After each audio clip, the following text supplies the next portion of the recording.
Добрый вечер. В эфире информационный выпуск Амшикшара. Готовность высокая. Абхазия готовится к выборам президента России. Юбилей писателя. Президент поздравил Николая Квициния с 80-летием. Памяти погибших защитников Родины 16 марта в Сухуми пройдет вечер реквием.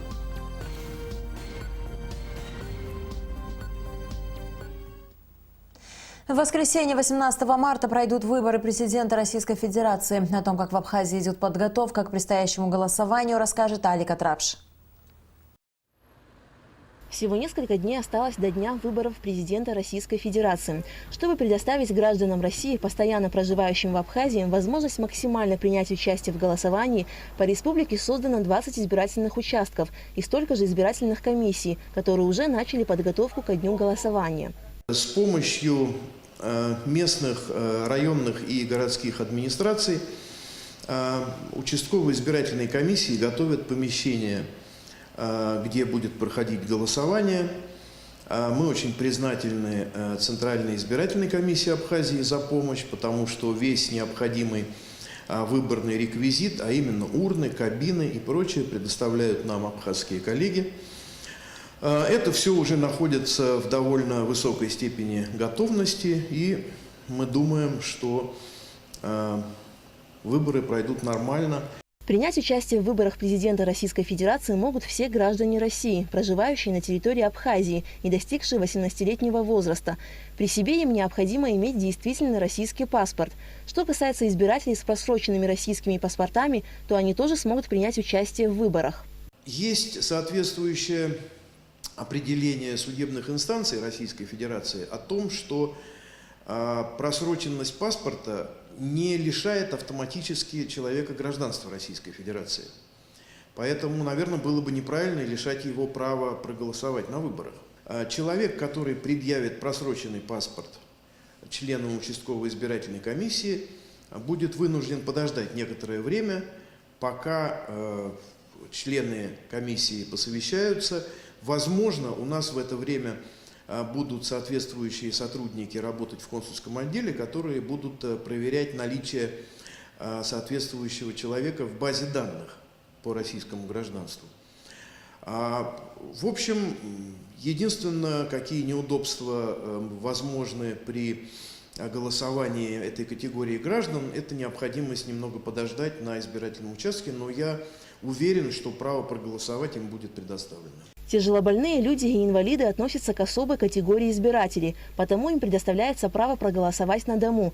Для этого им необходимо подать заявление в участковую избирательную комиссию 17 марта или 18 марта до 14:00. В день выборов к ним будут выезжать 2 члена избирательной комиссии с отдельной мобильной урной. Если такая группа с урной для голосования приедет домой к подавшему заявление инвалиду, то другие члены его семьи, соседи или люди, находящиеся в этот момент рядом, проголосовать не смогут. Те, кто может, так сказать, добраться до избирательного пункта, большая просьба делать это самостоятельно. Мы сильно рассчитываем в этом на помощь местных администраций, которые обещали предоставить транспорт для подвоза избирателей из удаленных мест к пунктам для голосования. Хочу призвать прийти на выборы, воспользоваться тем уникальным правом, что они могут выбирать руководство не только своей страны, но и страны, являющейся главным стратегическим союзником, партнером. И не забывать о том, что от России и от того, кто будет руководить этой страной в ближайшие 6 лет, очень много зависит для настоящего и будущего Абхазии. Избиратели могут проголосовать в удобном для них участке. При этом им не нужно предоставлять открепительные талоны. В настоящее время в Абхазии активным избирательным правом обладают более 90 тысяч российских граждан.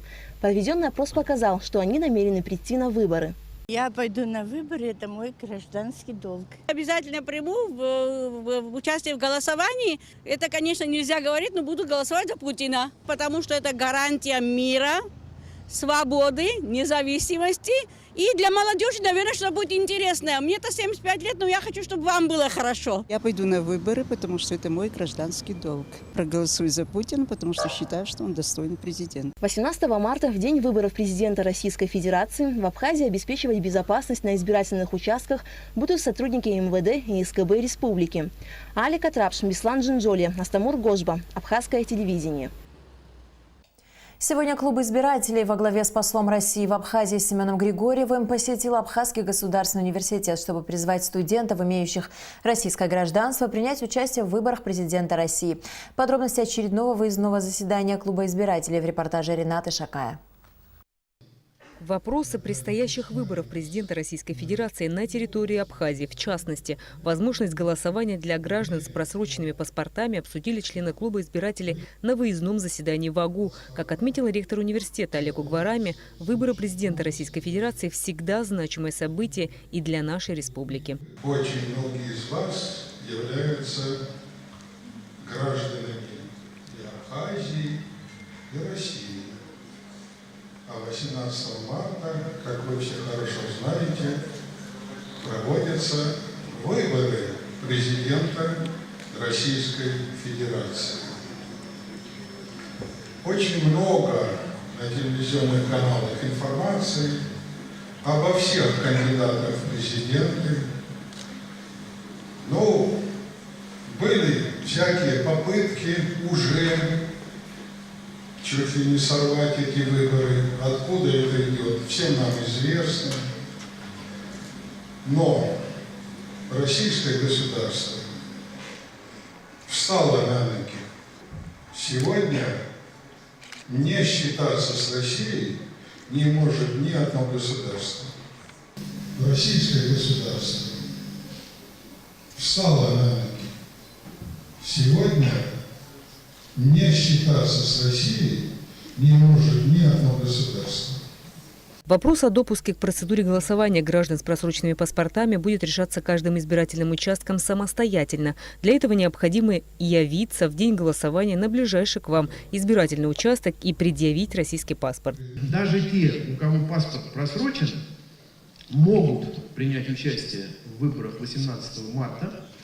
Для этого они должны прийти на избирательный участок и предъявить членам избирательной комиссии свой паспорт. Пусть он даже будет просроченным.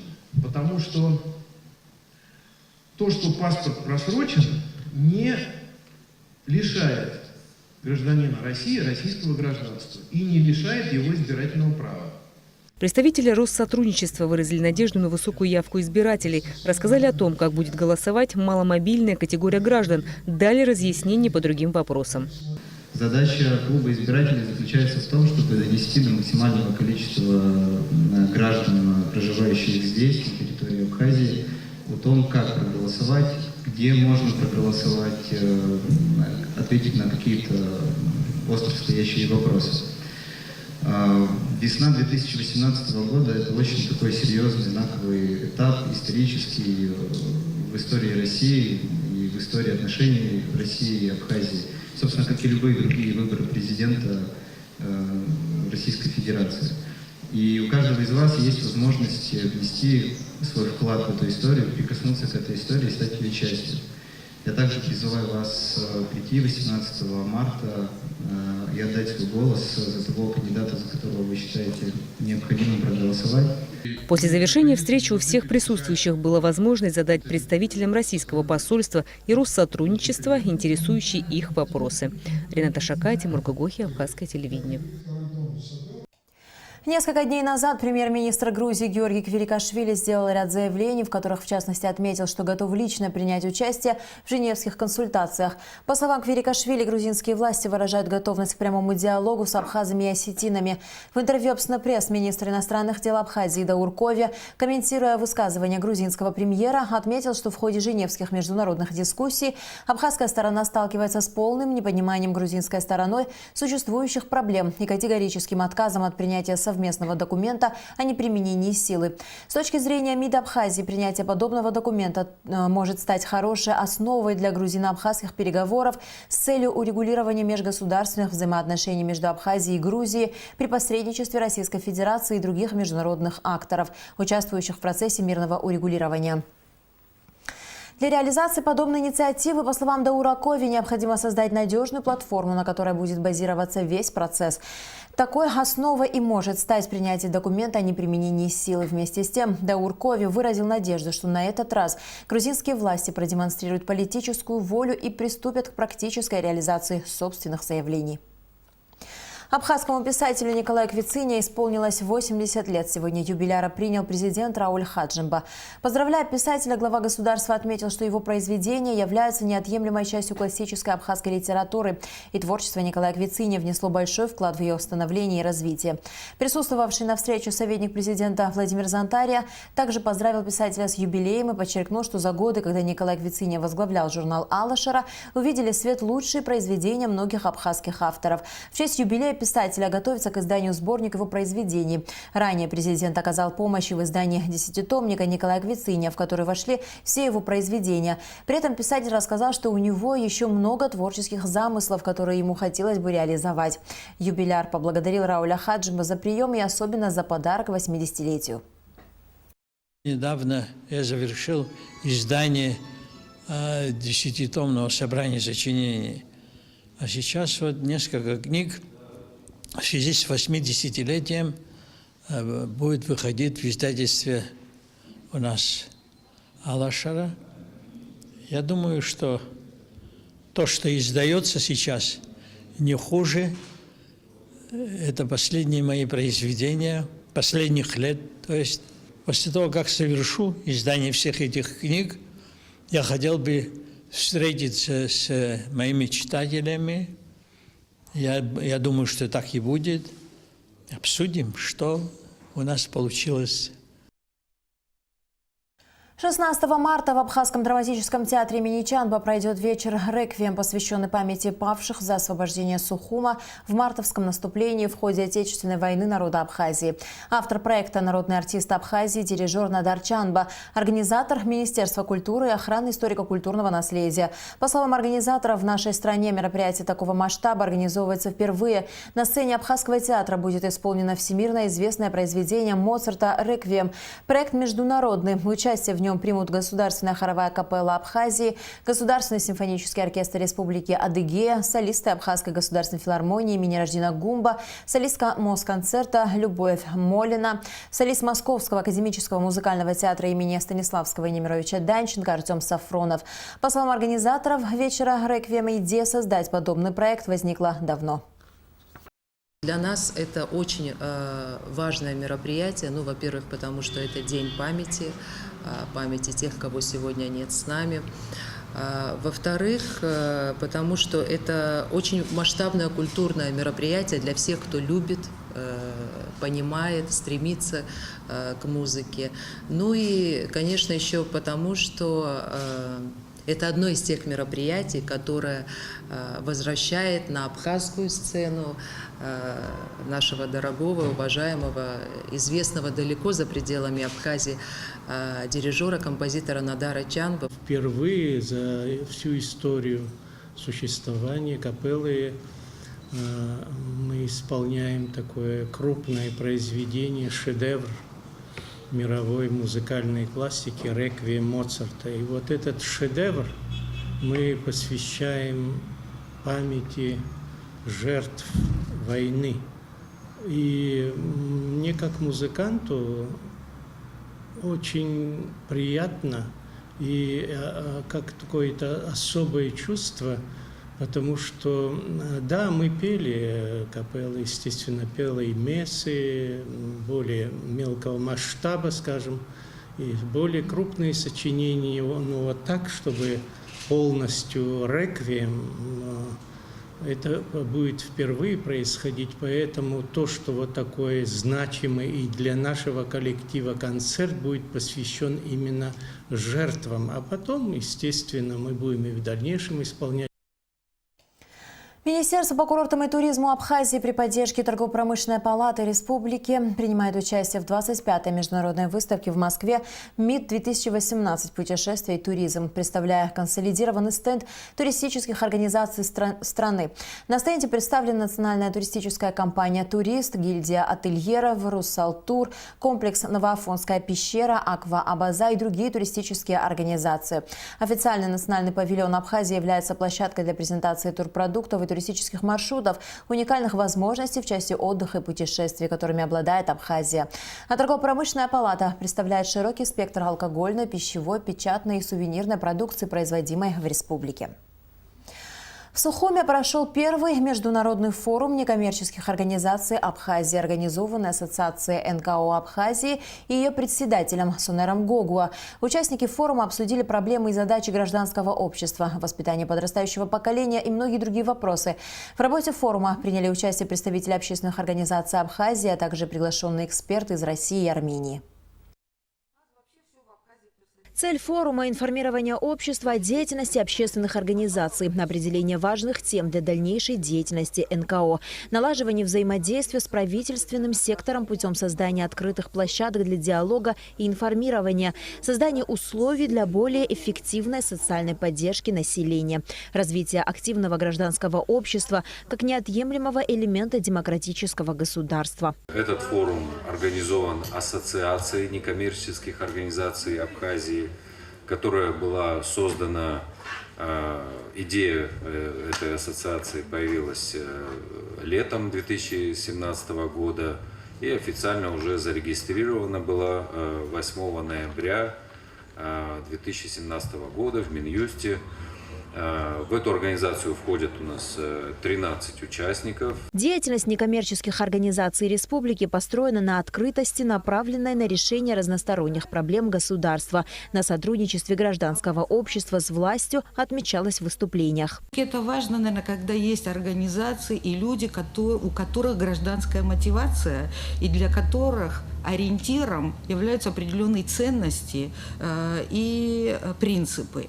И для нас ориентиром, может быть, мы не очень, недостаточно успешны, это естественно, мы все развиваемся, учимся на своих ошибках, и недостаточно полно эти принципы можем имплементировать в нашей работе. Но все-таки ориентиром для нас являются такие принципы демократического государства, как уважение прав человека, верховенство права, равенство всех перед законом, диалог в обществе по важным вопросам общественно-политического развития и другие демократические принципы, и подотчетность, и прозрачность, гражданский контроль, гражданское участие, свободные выборы, право граждан на доступ к информации и так далее. Основная цель форума – защита прав и интересов организаций и членов Ассоциации некоммерческих организаций Абхазии, оказание помощи в их материально-техническом обеспечении, представление их интересов в государственных и иных органах, а также в международных организациях и многое другое, о чем и шла речь на форуме. Особо была отмечена необходимость более широкого информирования общественности о деятельности некоммерческих организаций для более глубокого понимания обществом целей и достижений НКО, а также для предупреждения распространения недостоверной информации о деятельности НКО. В форуме также участвовали приглашенные эксперты из России, в частности Дагестана и Армении. Цель нашего визита, во-первых, познакомиться, во-вторых, поделиться опытом деятельности организации гражданского общества в Армении, так как у нашей организации, у меня и у моих коллеги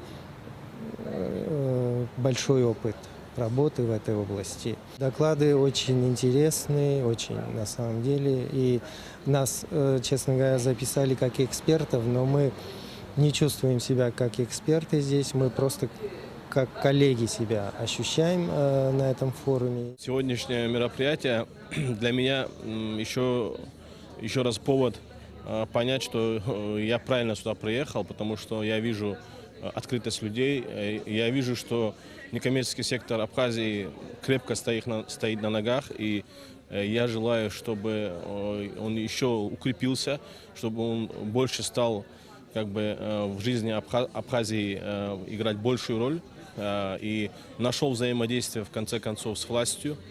это очень важно. Участники форума договорились о регулярном проведении форума в Абхазии, подчеркнули необходимость международного сотрудничества между НКО Абхазии, Армении и России. В частности, было предложено использовать Абхазию как один из центров на Кавказе по сотрудничеству между некоммерческими организациями.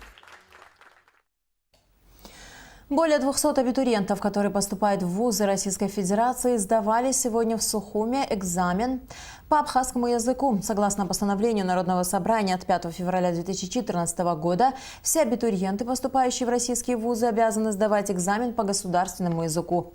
В этом году выпускники абхазских школ писали изложения по произведению Джумы Ахуба «Мачеха». Результаты экзамена будут известны через несколько дней. Мы разделили группы на выпускников абхазских школ и на неабхазских школ. Выпускники абхазских школ пишут изложения, там элементарное изложение небольшое, а выпускники неабхазских школ, они заполняют тесты, группы разделены. Сегодня мы работы соберем, комиссия будет работать. И результаты сегодня, завтра уже будут известны. Завтра, 14 марта, в день 105-летия со дня рождения писателя Георгия Гулия, посольство Абхазии в России совместно с Госфильмофондом организовывает литературно-художественный вечер, который состоится в легендарном московском кинотеатре «Иллюзион». На вечере будет показан фильм «У самого Черного моря», снятый по сценарию Георгия Гулия в 1975 году. В фильме снимались известные советские актеры, в том числе из Абхазии. Принять участие в вечере официально приглашены российские деятели культуры, а также представители дипломатических миссий дружественных государств. В завершение выпуска о погоде. По сообщению Гидрометцентра, завтра в Абхазии будет пасмурно, ночью без осадков, днем временами дождь. Температура воздуха ночью 5-10, днем 12-17 градусов, температура морской воды 10 градусов.